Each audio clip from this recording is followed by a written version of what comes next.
السلام عليكم ورحمة الله وبركاته.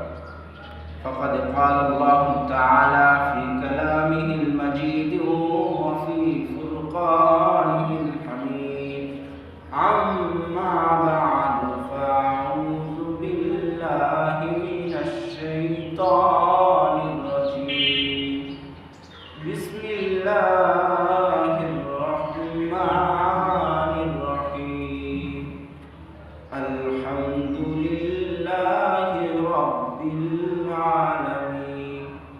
قال رسول الله صلى الله عليه وسلم طلب العلم فريضة على كل مسلم.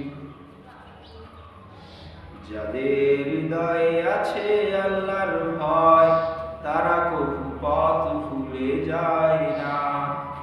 আল্লাহর প্রেম ছাড়া এই দুনিয়ায় কারো কাছে কোনো কিছু চায় না। সমস্ত প্রশংসা সেই মহান রব্বুল আলামিনের দরবারে, যিনি আমাদেরকে সুস্থ সবল রেখে এই মজলিসে এসে কিছু কথা শোনার এবং কিছু কথা বলার তৌফিক দান করলেন। সকলে সেই মহান রব্বুল আলামিনের দরবারে শুকরিয়া জ্ঞাপন করে সকলে আলহামদুলিল্লাহ।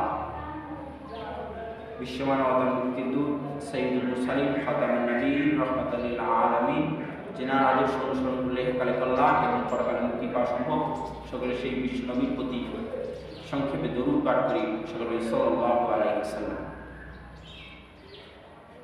আজকে আমার বক্তব্যের মূল বিষয় হচ্ছে প্রশংসা। আমি আপনাদের সামনে কোরআন কারীম থেকে একটি আয়াত এবং সহিহ হাদিস থেকে একটি হাদিস পাঠ করেছি। আমি এই কোরআন এবং হাদিস থেকে কিছু বক্তব্য রাখবো। আল্লাহ যেন আমাকে সেই তৌফিক দান করেন। সকলে বলি আল্লাহুম্মা আমিন। তো আজকে আমার বক্তব্য বলতে চাই, বর্তমানে আমরা সকলেই আল্লাহর অসংখ্য অগণিত কোটি কোটি নিয়ামত আমরা ভক্ষণ করি, কিন্তু আল্লাহর শুকরিয়া জ্ঞাপন করি না।